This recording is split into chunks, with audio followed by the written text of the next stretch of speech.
מעצב גרפי. למדתי בבצלאל במחלקה לעיצוב גרפי לפני 100 שנה בערך.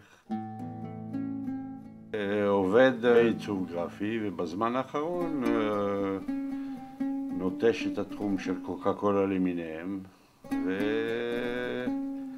ומצייר בכל מיני טכניקות.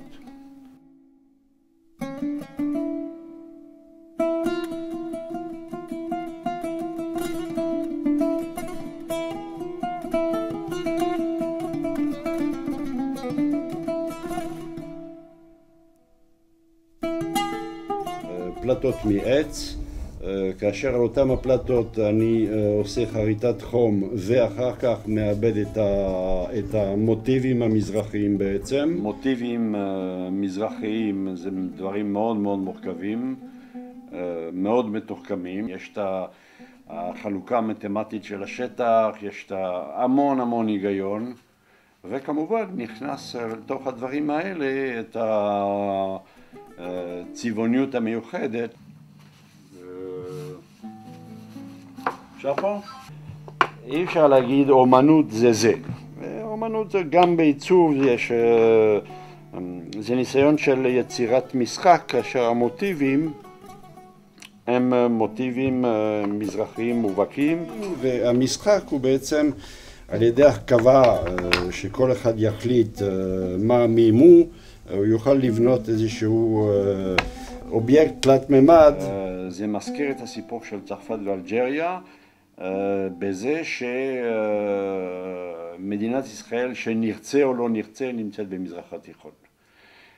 וכארץ מזרח תיכונית היא צריכה לחפש את השילוב עם התרבויות הקיימות מסביבה. זה כשאני מדבר על מזרח מערב, על זה אני מדבר.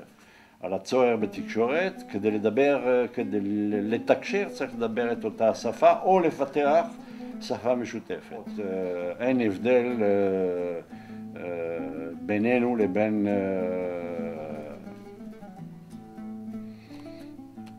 עזה או ירדן, זה אותו מקום, זה אותם מערכות, זה אותם הצמחים, זה אותם השמיים, זה אותם... ורצוי, היו בארץ סקולות שבעצם ניסו לפתח האבסטרקט הלירי, לדוגמה, וכל הדברים האלה, הם ניסו לחפש את השפה, והם חיפשו ומחפשים כל הזמן את השפה הארץ ישראלית, הצבעים, את האור, זה ברור שזה משהו אחר, אבל אוקיי, זה... אתה מדבר על שטרייכמן וזריצקי? אני מדבר על שטרייכמן, זריצקי, כן, כל החבורה הזאת, שבעצם זה הנושא שהתמקדה עליו, חיפוש אפיונים מקומיים. אנחנו נעבור בעצם למשהו אחר לגמרי, זה חיתוך עץ ועיבודו. כל צד זה משהו אחר, יש את הצד הזה ויש את הצד הזה.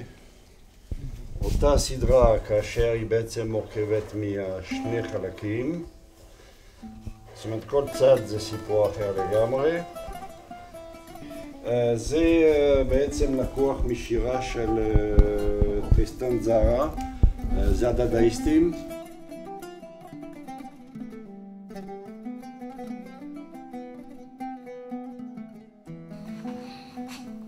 נושא שחוזר עליו הרבה זה בית הספר, וזה מבוסס על תמונות שיש לי מבית הספר, איפה שהייתי כמובן.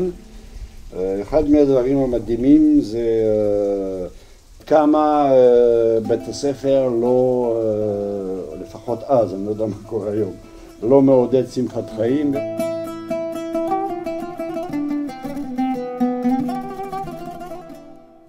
אני אוהב לעבוד על עץ בגלל החומר עצמו.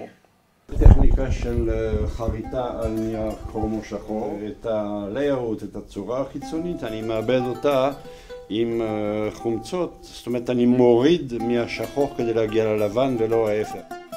בדרך כלל יודעים איך מתחילים, אף פעם לא יודעים איך גומרים ולאן זה יגיע.